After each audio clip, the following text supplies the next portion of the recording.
मुकेश पहलवान जी, विभाग के एसीएस श्री आनंद मोहन शरण जी, PCCF Shri Vineet Garg ji, biodiversity board के चेयरमैन श्री रणदीप जौहर जी,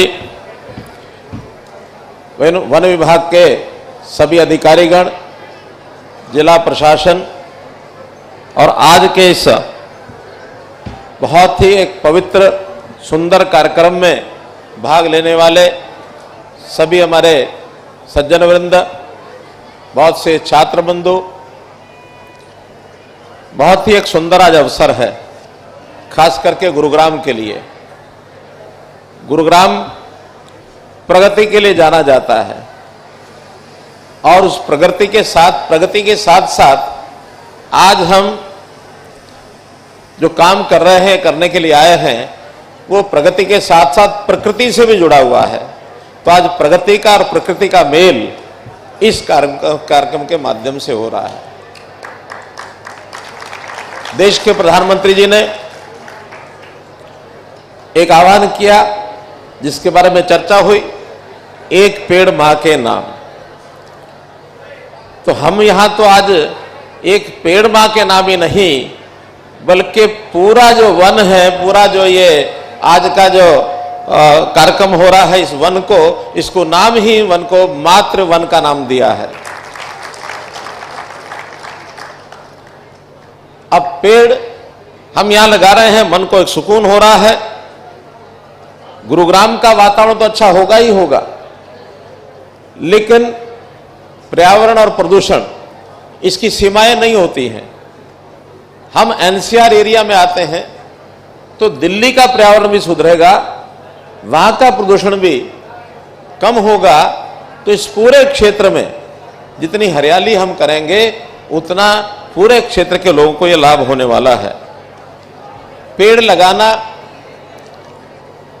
अच्छी बात है, लेकिन मैं कहूंगा आसान बात भी है। वर्षा के दिनों में बहुत लोग पेड़ लगाते हैं, हमारे विभाग भी लगाते हैं, लेकिन पेड़ लगाया और उसकी संभाल नहीं हुई तो बहुत जल्दी पेड़ सूखता भी है। तो पेड़ लगाना भी है और पेड़ बचाना भी है। तो ये दोनों काम करने के लिए हमको बहुत ही एक दृढ़ संकल्प लेना होगा कि जो पेड़ हम जहां लगाएं, उसको लगातार 5 साल तक उसकी देखरेख भी करें। अगर हम पेड़ बचा नहीं पाए तो लगाने के रिकॉर्ड तो बहुत बनते हैं, लेकिन हमको इस पेड़ को बचाना भी बहुत जरूरी है। अब प्रश्न ये है कि आखिर ये पेड़ हम लगाते क्यों हैं। ये जो बात आती है कि ऑक्सीजन की उपलब्धता होती है, हमें ऑक्सीजन की आवश्यकता है, ऑक्सीजन नहीं मिलेगी तो हमारे जीवन को खतरा हो जाएगा। ये एक वन साइडेड कहानी है।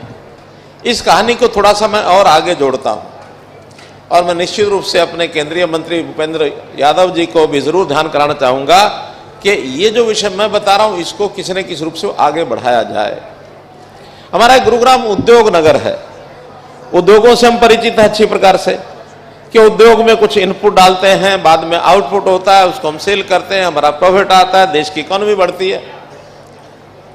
कौन कौन से उद्योग कहाँ है, गुरुग्राम में क्या है, दिल्ली में क्या है, बेंगलोर में क्या है और बाहर देशों में क्या है, सब सेक्टर्स के उद्योग अपनी अपनी जगह हैं। लेकिन 2 उद्योग ऐसे हैं जिसकी जानकारी चर्चा में नहीं है। जानकारी तो होगी, चर्चा में नहीं है।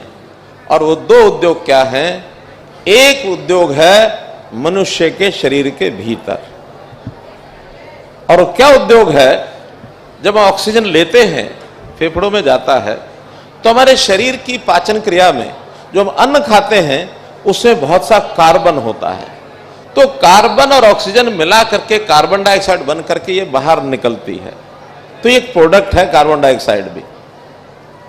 ऑक्सीजन इसलिए लेनी पड़ती है कि हम अपने भोजन को पचाकर उससे ताकत प्राप्त करके शरीर को चला सकें।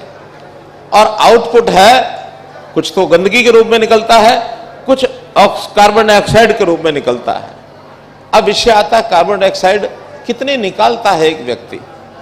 एक व्यक्ति के बारे में ऐसा माना जा रहा है कि कार्बन डाइऑक्साइड में जो कार्बन की मात्रा है हम पॉलिथीन की बात तो कर गए और गंदगी की बात कर गए कि रोजाना हम 500 ग्राम 600 ग्राम निकालते हैं, लेकिन अकेला कार्बन एक व्यक्ति ऑन एवरेज 1 किलो ये कार्बन बाहर निकालता है in the shape of carbon dioxide. और ये कार्बन बढ़ते हुए अगर इसका ठीक से इंतजाम नहीं किया तो फिर जीवन दूभर हो सकता है। आज दुनिया में कार्बन एमिशन एक बहुत बड़ा विषय बन चुका है। अब इस एमिशन को खत्म करना है तो खत्म करने के लिए टेक्नोलॉजी आई है, उद्योग के लोग जानते होंगे, कार्बन कैप्चरिंग। कार्बन कैप्चरिंग के बड़े बड़े उद्योग लग रहे हैं। कार्बन को वायुमंडल से लो और लेकर के बाद में कंडेंस फॉर्म में जमीन में दबा दो, या कहीं सॉलिड कार्बन को कहीं समुद्र में डाल दो। आखिर कार्बन बहुत बड़ा जमीन के अंदर पहले से भी है, कोयला हमारा कार्बन जमीन के अंदर ही है। तो ऐसा वो कार्बन पकड़ो डाल दो, हवा में रहेगा तो हमारे शरीर को खतरा पैदा करेगा।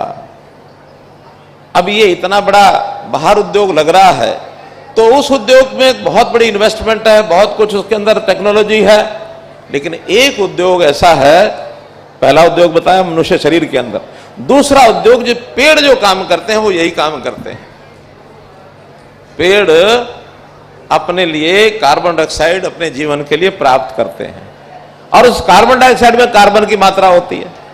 अब ये कार्बन की मात्रा भी जो साइंटिस्ट बताते हैं, सामान्य पेड़ 60 से 90 ग्राम कार्बन एक पेड़ लेता है।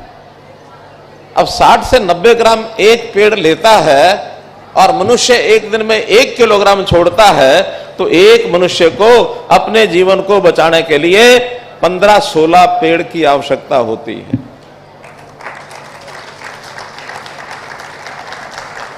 ये 16 पेड़ इनकी जिम्मेवारी है हमको जिंदा रखना, और हमारी जिम्मेवारी जो कार्बन डाइऑक्साइड छोड़ करके इनको जिंदा रखना। तो ये परस्पर रेसिप्रोकल है। अब प्रश्न ये आता है कि इतनी चिंता क्यों अब क्यों हुई? पहले भी आखिरी जीवन तो चल ही रहा है, मनुष्य भी है, पेड़ भी पहले से हैं, जंगल भी हैं। तो आवश्यकता के 2-3 कारण वो समझने पड़ेंगे। एक कारण तो यह है कि आबादी हमारी बेतहाशा बढ़ रही है। उस गति से जितने पेड़ बढ़ने चाहिए वो पेड़ नहीं बढ़ रहे, बल्कि पेड़ों की कटाई भी हो रही है और उसके लिए भूमि जितनी चाहिए वो कम हो रही है। ऐसा विश्वव्यापी एक विषय ऐसा है कि हमें अपनी अर्थ का, अपनी जमीन का, उपजाऊ जमीन का 30% पेड़ों के लिए सुरक्षित करना चाहिए। और अभी अगर हरियाणा की मैं बात करता हूं, ये 5 से 6% अगर राव नरवीर बताएं तो 6% है। हमारे एसीएस साहब बता रहे हैं कि हरियाणा में 6% जमीन ही हमने पेड़ों के लिए छोड़ी है, और एक मॉडल जो है वो 30% का है। और उस 6% के बाद हमारे इतने जितने भी ऐसे वन विभाग के क्षेत्र हैं उसमें पेड़ अगर लगाएंगे, 30% जमीन नहीं भी छोड़ पाए तो कम से कम वहां सघनता हो जाएगी, तो उतना ही ज्यादा पेड़ों की फैक्ट्री कार्बन डाइऑक्साइड को लेने के लिए और सफल हो जाएगी। तो है ना दोनों उद्योग। मैं उद्योगपतियों को समझाने की दृष्टि से कह रहा हूं। और इसके बाद अगली आवश्यकता क्यों पड़ी? वो इसलिए पड़ी कि पहले सामान्य जीवन में हमारी आवश्यकताएं उतनी ज्यादा नहीं थी जितनी आज हो गई हैं। आज हमको हर चीज उद्योग से बनी हुई नई से नई चाहिए। हमारा कपड़ा है, हमारा कोई सामान आभूषण है, हमारी घड़ी है, हमारा कोई भी चीज हमको उद्योग से चाहिए। और उद्योग को चलाने के लिए पावर चाहिए, और पावर को बनाने के लिए कोयले की पावर में फिर वही कार्बन डाइऑक्साइड बाहर आती है। यानी इतनी जितनी हमारी आवश्यकता उससे भरपूर कार्बन डाइऑक्साइड बाहर जा रही है। इसको कैसे कंट्रोल किया जाए? अब चूंकि विभाग मेरे पास है तो बहुत चीजें अब समझ में आई है, पहले ज्यादा समझ में नहीं आती थी।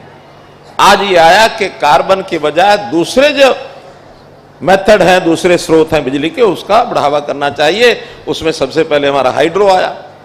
पहाड़ों से पानी गिरता, उसमें से हम बिजली निकाल लेते हैं। मजाक भी चले कि भाखड़ा के पानी में से बिजली तो निकाल ली, अब ये फोका पानी है, खेत में क्या काम आएगा। लेकिन वो मजाक की बात है। लेकिन कुल मिलाकर के उस गिरते पानी में से बिजली सारे देश में, दुनिया में निकल रही है। इसके भी बहुत स्रोत हैं, सीमित हैं, लिमिटेड हैं। फिर ध्यान में आया कि जो सूर्य आ रहा है इसकी चमक में से, इसकी धूप में से बिजली निकाल लो। सौर ऊर्जा शुरू हो गई। और बड़ी मात्रा में सौर ऊर्जा पर दुनिया आ गई है।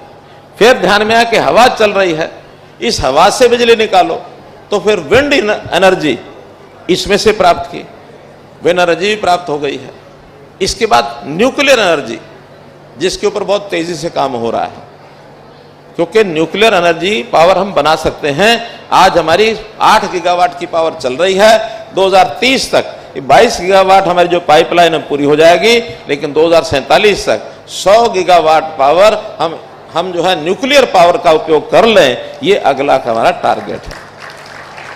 और ये बढ़ते हुए सिस्टम में एक बहुत अचीवमेंट इसी साल हमने प्राप्त की है कि दोनों चीजें साथ साथ चल रही हैं, कि फॉसिल एनर्जी यानी कोल से बनने वाली या लिग्नाइट से बनने वाली, और दूसरी नॉन फॉसिल जो मैंने सारे प्रकार बताए, इसको बढ़ाओ और उसको अभी सीमित करो। घटा नहीं सकते क्योंकि हमारी आवश्यकता बहुत है, इसलिए उसको सीमित करो। बढ़ाओ भी तो थोड़ी कम गति से बढ़ाओ, इसको तेज गति से बढ़ाओ, और दोनों में कंपटीशन। इस कंपटीशन में आज आपको बता रहा हूं, ये वर्ष पिछले 3 महीने पहले एक आंकलन आ गया कि हम जो फॉसिल पार्क, जो हमारी कोयले वाली कार्बन डाइऑक्साइड वाली जो एनर्जी है, उससे जो बिना कार्बन डाइऑक्साइड की हमारी एनर्जी है आरी, ये उसका 50% क्रॉस कर गई है। वो 50 से कम आ गई, 50 से ऊपर हो गई है, लेकिन इसको और तेज गति से हमको बढ़ाना है। 2030 तक जो आज आरी 242 गीगावाट है, 2030 तक 500 गीगावाट हमको और करनी है। हमारे इंडस्ट्री के लोग बहुत जबरदस्त तरीके से लगे हुए हैं इसको पावर को निकालने के लिए। पावर का उपयोग इसलिए करना है कि कार्बन डाइऑक्साइड को कम कर सकें, वरना तो पावर कोयले की भी पावर, ये भी पावर तो पावर है, लेकिन अपने जीवन को बचाने के लिए कोल एमिशन को खत्म करना, और कोल एमिशन को खत्म करने के लिए जैसे मेथड बदले वैसे फिर इन पेड़ों की भी आवश्यकता रहेगी। हमारा रेलवे सारा कोयले पर चलता था, उसको बंद करके पहले हम ऑयल पर लाए, डीजल पर लाए, आज वो भी पावर पर आ रहा है। और पावर पर आने के बाद भी विदेशों में होड़ मची है कि हम जो इंपोर्ट करते हैं चीजों का दुनिया के किसी भी देश से, अब कुछ देश ऐसे आ गए हैं, अगर आप अपना प्रोडक्ट ग्रीन एनर्जी से बनाओगे तो इंपोर्ट करेंगे, अगर ग्रीन एनर्जी से नहीं बनाओगे, आरी से नहीं बनाओगे तो इंपोर्ट ही नहीं करेंगे। अर्थव्यवस्था में बड़ा एक संकट है। तो इन सब बातों को जब कंबाइंड रूप से हम देखते हैं तो हमें लगता है कि कार्बन डाइऑक्साइड इसको एब्जॉर्ब करना, और इसके लिए जंगल बढ़ाना, पेड़ लगाना, उनको बचा के रखना, और जो अच्छी ऑक्सीजन छोड़ते हैं ऐसे पेड़ लगाना।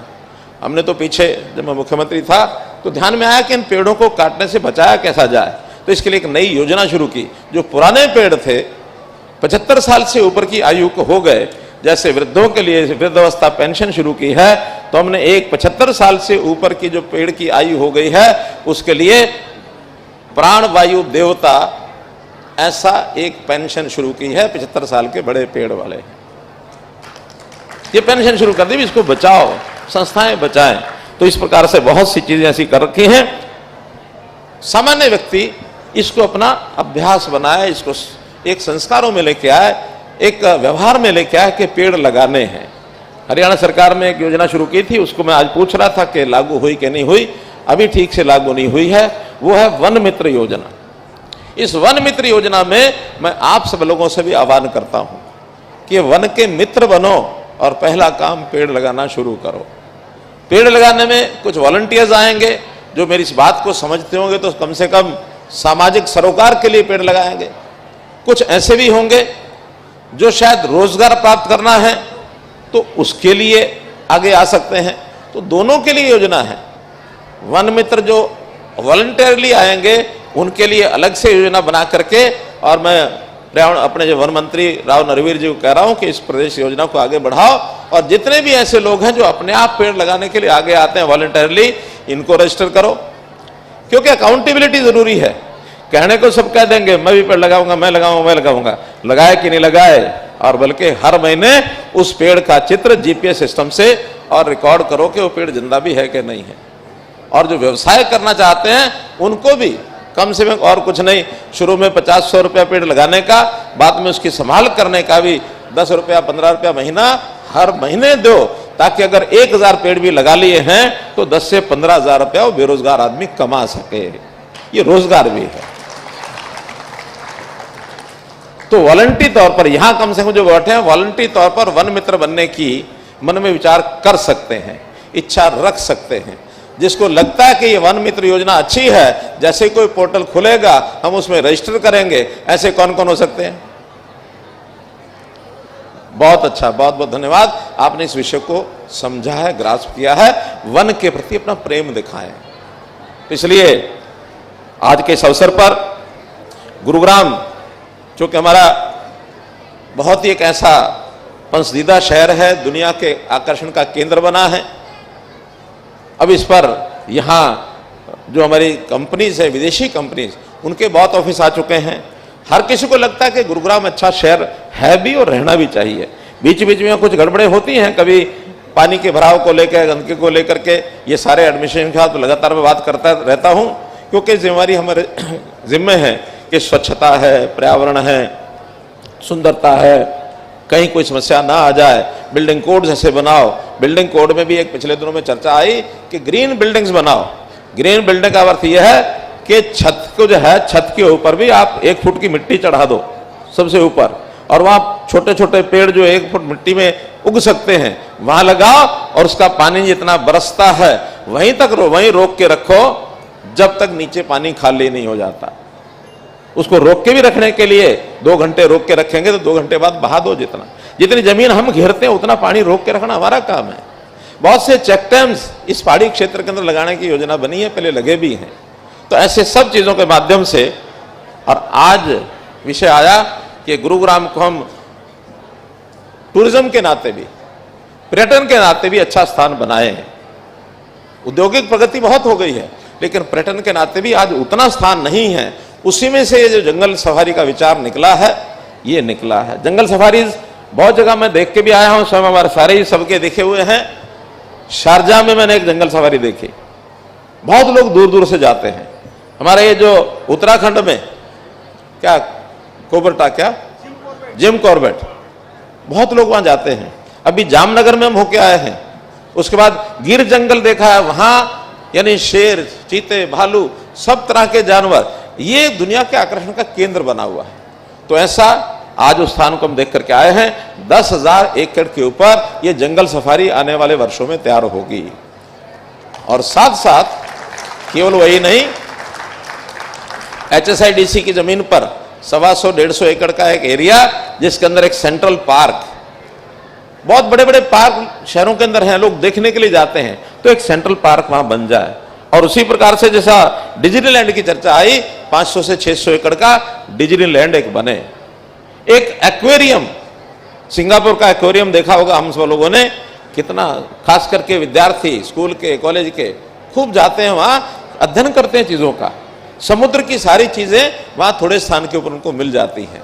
ऐसे ही गुरुग्राम में एक बड़ा कन्वेंशन सेंटर ये भी बनाने की हमारी योजना है कि एयरपोर्ट के नजदीक है, देश दुनिया के लोग बहुत आते हैं, तो अच्छा बड़ा कन्वेंशन सेंटर होगा। दिल्ली में हालांकि कुछ बने हुए हैं, लेकिन यहाँ गुरुग्राम में एक अच्छा कन्वेंशन सेंटर नहीं है, उसको भी हम बनाए। एक बड़ा वेडिंग सेंटर, अब शादियों के लिए पता नहीं कहाँ कहाँ लोगों को जाना पड़ता है, कहीं दूर दूर तक। तो यहाँ अगर गुरुग्राम इतना बड़ा प्रगति वाला शहर है, किसी भी एक रोड के ऊपर कोई बड़ा सा एक वेडिंग सेंटर भी होगा बाद में, और भी बहुत से प्रयोग उसके हैं। मतलब सभी लोग वेडिंग सेंटर के नाते उपयोग करेंगे ऐसा नहीं है, मेरा जैसा कोई और भी फंक्शन करके आएगा। तो इसलिए इन सब चीजों का उपयोग हम लोग करेंगे। बड़े पार्क में इसकी सुधार की बात भी हमने पीछे जिला एडमिनिस्ट्रेशन की थी कि जो बायोडाइवर्सिटी पार्क है, इसका भी और जरा सुधार किया जाए, यहाँ फुटफॉल और बढ़ाया जाए, यहाँ भी पेड़ अपने और ज्यादा लगाए जाएं, इस पर ही हमको काम करना है। तो एक प्रकार से हम जो गुरुग्राम को एक बड़ा आकर्षण का केंद्र बने, उस नाते से जितनी भी चीजें की जा सकती हैं वो सब करें, चाहे वो इंडस्ट्री है अथवा यहाँ के और जो बुद्धिजीवी लोग हैं, बिल्डर्स हैं, सब मिल करके या एक एक चीज को भी अपने जिम्मे लेंगे तो निश्चित रूप से जिस प्रकार की कल्पना हम गुरुग्राम की करते हैं, दुनिया का एक अच्छा शहर ये बना सकें, ताकि देश में भी गुरुग्राम कैसा है ये देख करके और डेवलपमेंट भी लोग करें। इन्हीं बातों के साथ मैं अपनी बात समाप्त करता हूं। बहुत बहुत धन्यवाद।